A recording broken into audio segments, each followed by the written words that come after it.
What is the Harris Football Flag List? Hi, I'm Chris. I've been doing this list for more than a decade. I pick 10 names and 10 names only and plant a flag on their fantasy football draft stock for 2020.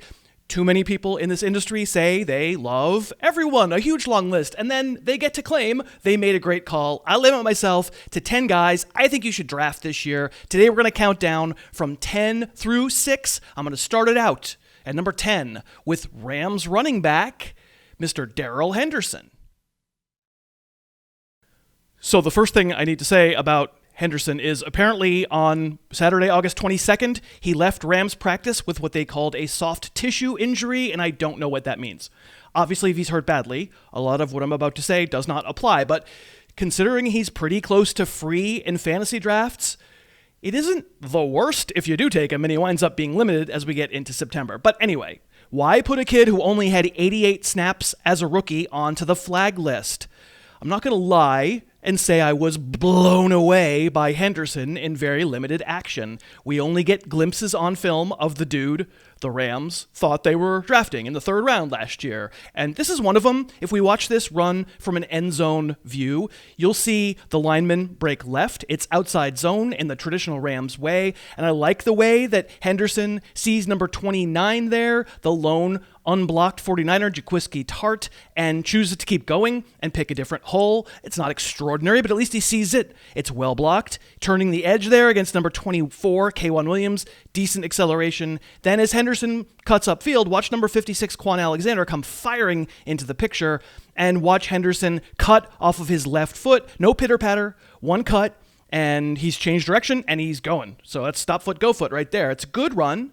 Very next play of the game, another zone run left. It's a not that common case of the Rams' offensive line stringing together multiple good plays.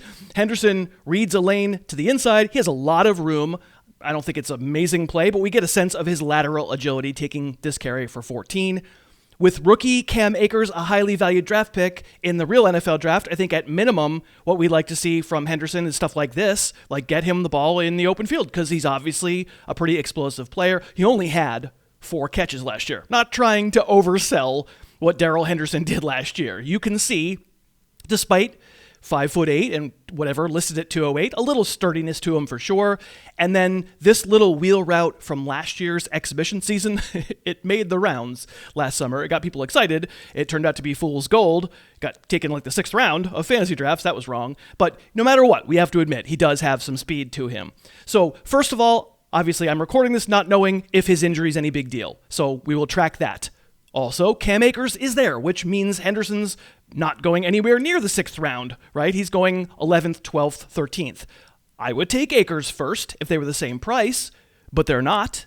Henderson has a chance to be a home run hitter, even in an ancillary role. Plus, the rookies this year, even running backs, we don't really know that much about them. We don't know what they can handle. I like snagging Henderson in the double-digit rounds. I'll get to 4 more flag-planted players in a moment. Let me thank today's sponsors. We have DraftKings back on the show, and I could not do it without them. Very excited to have DraftKings sponsoring again this year. I play DFS at DraftKings every single week because every single week, DraftKings puts together a private contest exclusive to my listeners and viewers. It's $5 to play. DraftKings doesn't take a rake, and then each month, the cumulative winner wins a one-on-one Skype session with me. I think that's a okay prize. DraftKings is America's top-rated fantasy app, and they'll give you your first entry free when you use the promo code HarrisTube. Seriously, it's a blast. You get to pick a new lineup every week based on the matchups. We will be talking about our weekly matchup favorites right here on the channel every week. Don't wait. Do it right now. Go get the DraftKings app or go to DraftKings.com. Use the promo code HarrisTube for a free contest, and we will all get to play together on week 1. Okay, so we're digging back into the flag list. So at number 9, I have a Rams receiver. As it happens, I've had a Rams receiver on the list each of the last 3 years, but it's been a different Rams receiver. 2018, I had Brandon Cooks. 2019, I had Cooper Kupp. 2020, I have Robert Woods. I'll just start out talking about draft value. I like Kupp again this year as well. I just think he's fairly priced. He's coming off of draft boards end of the third round, which I think is a fair price. But Woods is being drafted significantly later, basically at the end of the fifth. And at that price, I am really interested. I think Woods is a very nice draft pick in the fifth. I want to look at a couple of plays, and I'll talk about why. First, just a couple of plays to get a feel for the variety with which the Rams use Woods. He's not Tyreek Hill. He's not Julio Jones. He doesn't have extraordinary qualities by NFL standards. He's just rock solid. You know, they run this play a lot, a little trick play, inside handoff. Like, you know, I'm not saying like how amazing Robert Woods is on this play. He's just good, and more importantly, an essential part of what makes the Rams on offense. But trust me, this isn't just a gadget dude. Robert Woods is precise and timing based, and he's got sideline skills, excellent timing, terrific hands. This one isn't an extraordinary route. Woods is just the guy who sort of feels it where he's supposed to go. He'll settle down against his zone, keep himself alive, going to the sideline, and he just makes plays. Not always flashy, 90 catches last year, and the man doesn't drop many. If Robert Woods has an extraordinary quality, it's Velcro hands. He's just super reliable catching the ball.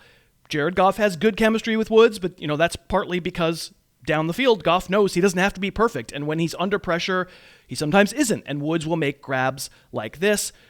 We probably need a little slow-mo to show you this one, dragging his feet as he goes out of bounds. I mean, the Steelers there are pretty, I think it's Mike Tomlin saying, no, I'm convinced it's not a catch. It was. Trust me, Robert Woods is just Mr. Reliable in that Ram offense, used 100 different ways, and hands like this, he should not be up and down weekly in production. Let's face it, the reason Woods' draft stock is lower than Kupp's this year is simple. These are the only two receiving touchdowns of Woods' season. They're in week 14 and week 17. He had a rushing touchdown earlier in the year.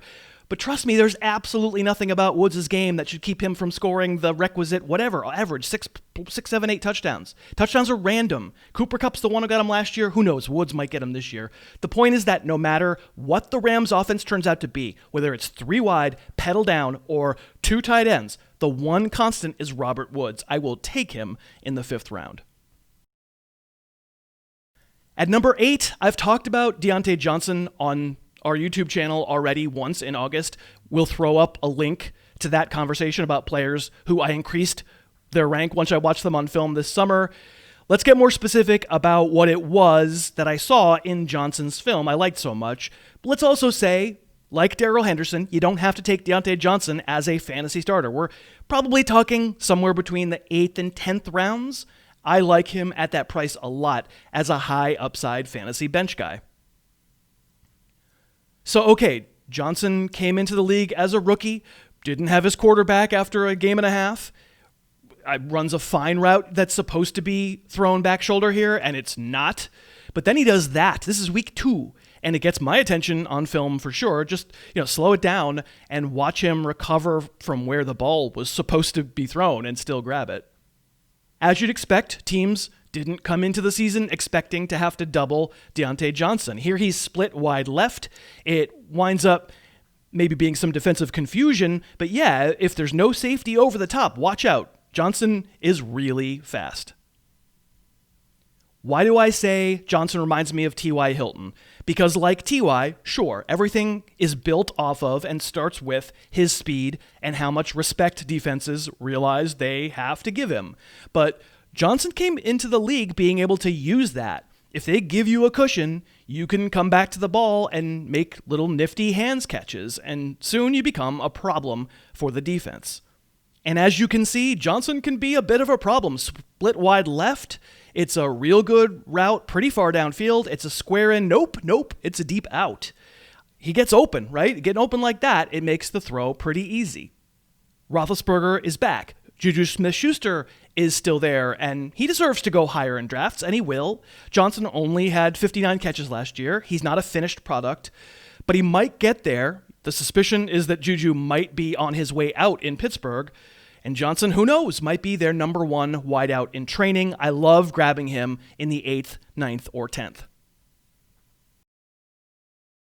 I only have one quarterback on the flag list this year, and it's this guy landing in a new place, Cam Newton, playing for the Patriots. And I know what the worry is. Of course, I know what the worry is. Newton has been injured a ton lately. Ankle problems, knee problems, a surgically repaired shoulder, everything, right? As of my recording this, the Patriots media was still trying to float the idea that Newton, might have to rotate with someone else in New England. I don't know. Listen, if Newton gets released before week 1, it'll be a bummer and we won't draft him, or else we would have. But the larger point is, I don't even mind if that happens because of how cheap he is in drafts. I mean, it does depend on where you look. Some ADPs have him going in the very late rounds, some maybe a little bit early, but I think mostly double digit. And then some ADPs have him going not at all in fantasy drafts.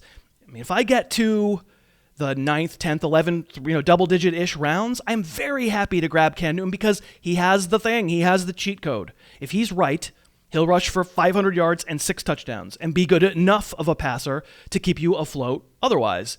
In a league where you start one quarterback fantasy-wise, I mean, they're replaceable. That's why streaming QBs is a thing at all. So if there's ever a position that you can be okay drafting for upside and not fearing the downside too much, it's quarterback, and it's impossible for us to know what Newton has left, but he's only 23. So yes, he has all the downside in the world, but if he's himself, man, the upside, he'll be a bargain. And then my number 6 player, another guy we've shown you some footage of on the channel back in July, Devin Singletary. I have him as a completely rock-solid RB2. The market views him as something like RB25. So another guy, I can get him in the 5th round. I'm happy to do it.